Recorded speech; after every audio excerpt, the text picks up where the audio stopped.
Bone for travel में आपका स्वागत है। आज हमारे पास है पंच कैलाशी मांगलाल सोलंकी जी। मांगलाल सोलंकी जी से 12 ज्योतिर्लिंग का बारे में हम लोग चर्चा करते हैं, उसका जानकारी लेते हैं क्या क्या है। पूरा जानकारी हमारा पंच कैलाशी मांगलाल सोलंकी जी से लेते हैं। मांगलाल सोलंकी जी नमस्कार। थोड़ा बता दीजिए 12 ज्योतिर्लिंग के बारे में, क्या क्या है ज्योतिर्लिंग के बारे में 12 और उसका ज्योतिर्लिंग। जगह क्या है, क्या क्या किस जगह से है, ये सब जानकारी थोड़ा दे दीजिए हमारा प्रेक्षक के लिए। बॉर्न फॉर ट्रैवल में सभी को नमस्कार। 12 ज्योतिर्लिंग भारत में स्थित है। ये विभिन्न स्थान पे है, उसकी जानकारी मैं आपको उपलब्ध करा रहा हूँ। महादेव की कृपा से मुझे दर्शन करने का सौभाग्य प्राप्त हुआ। इसमें आप ये देखिए, सोमनाथ गुजरात में, सोमनाथ जो गुजरात में है, और उसके पश्चात मल्लिकार्जुन आंध्रा में, और मध्य प्रदेश उज्जैन में महाकालेश्वर है। ओंकारेश्वर भी मध्य प्रदेश में आता है, खंडवा में। केदारनाथ को आपको पता है उत्तराखंड में है, और भीमाशंकर पूना में स्थित है, और विश्वनाथ वाराणसी में, त्र्यंबकेश्वर नासिक में, वैद्यनाथ देवघर झारखंड में, नागेश्वर गुजरात के द्वारिका में, रामेश्वर तमिलनाडु के रामेश्वर में, और घुश्मेश्वर महाराष्ट्र के औरंगाबाद में स्थित है। आप इस प्रकार 12 ज्योतिर्लिंग की यात्रा कर सकते हैं। 12 ज्योतिर्लिंग का विशेष महत्व है। हर स्थान पर महादेव की अलग अलग लीलाएं हैं। मतलब आपको केदारनाथ में जाके एक अलग ऊर्जा प्राप्त होगी, काशीपति विश्वनाथ में अलग प्रकार की होती, यदि आप रामेश्वर पहुंचते तो वो अलग होगी। आप यदि 12 ज्योतिर्लिंग की यात्रा करके नया अनुभव प्राप्त करेंगे तो आपको सकारात्मक ऊर्जा की प्राप्ति होगी, आध्यात्मिक ज्ञान बढ़ेगा, और हर हर महादेव।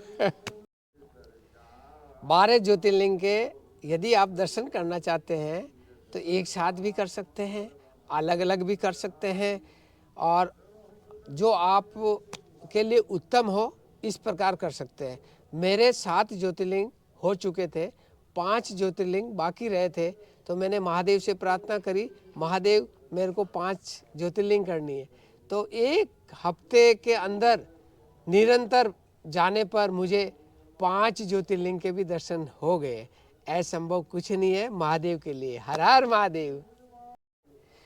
12 ज्योतिर्लिंग आप यदि करना चाहते हैं तो 4 व्हीलर से आप 11 ज्योतिर्लिंग पे दर्शन कर सकते हैं, लेकिन सबसे कठिन है वो केदारनाथ ज्योतिर्लिंग है। वहाँ पर आपको पैदल जाना पड़ता है, या हेली से भी आप जा सकते हैं, खच्चर से भी जा सकते हैं। यदि आप सक्षम हैं तो आप पैदल ही जाइए, और आपको वहाँ रात्रि विश्राम करना। मैं आपको सलाह दूंगा, केदारनाथ में हो सके तो आप 3 दिन का रात्रि विश्राम कीजिए। आपको उस क्षेत्र की जो आध्यात्मिक और सकारात्मक ऊर्जा है वो आपके शरीर में परिपूर्ण होगी, वहाँ की ऊर्जा प्राप्त होगी। आप विशेष पूजा करें या नहीं करें, लेकिन आपको केदारनाथ की वो ऊर्जा प्राप्त होगी, क्योंकि हमने भी वो ऊर्जा प्राप्त की है। -13 डिग्री में जब पट बंद होने वाले थे तो मैं और मेरे मित्र मधुमोहन ने वहाँ पे 3 रात्रि विश्राम किया है। ओम नमः शिवाय। केदारनाथ की यात्रा विशेष प्रकार की हम लोगों की हुई है। मैं और मेरे प्रिय मित्र मधुमोहन बेंगलोर साथ ही गए थे। तो एक बार हमको ऊखीमठ, यहाँ से भोलेनाथ की डोली रवाना होती है, और ऊखीमठ के अंदर कृष्ण के पोता है अनिरुद्ध, और उषा की शादी हुई थी, वही ऊखीमठ है। पहले उषा मठ बोलते थे, अब उसका नाम ऊखीमठ हो गया। यहाँ से हम लोग इस डोली के साथ ही वहाँ पर केदार क्षेत्र में पहुँचे थे, और हमें केदार बाबा के जो पट 6 महीने पश्चात खुलते हैं वो दृश्य भी हमने देखा है। और एक बार हम लोग जब पट बंद होते हैं, मैं और मधुमोहन वहाँ पर पट बंद होने के समय भी 2 रात्रि विश्राम हमने किया था, और वहाँ पे आदरणीय योगी जी भी आए हुए थे, और उन्होंने मंदिर की परिक्रमा की, तब भी हम साथ थे। क्योंकि बर्फबारी हो गई थी, इसलिए योगी जी बाहर जा नहीं सके, हेलीकॉप्टर नहीं उड़ सका। और हम लोगों ने प्रातःकाल जब डोली वहाँ से निकली है, तो हम उस डोली के साथ साथ नीचे उतर के आए हैं। वो अलौकिक अद्भुत दृश्य महादेव की कृपा से मुझे और मदमोहन को प्राप्त हुआ।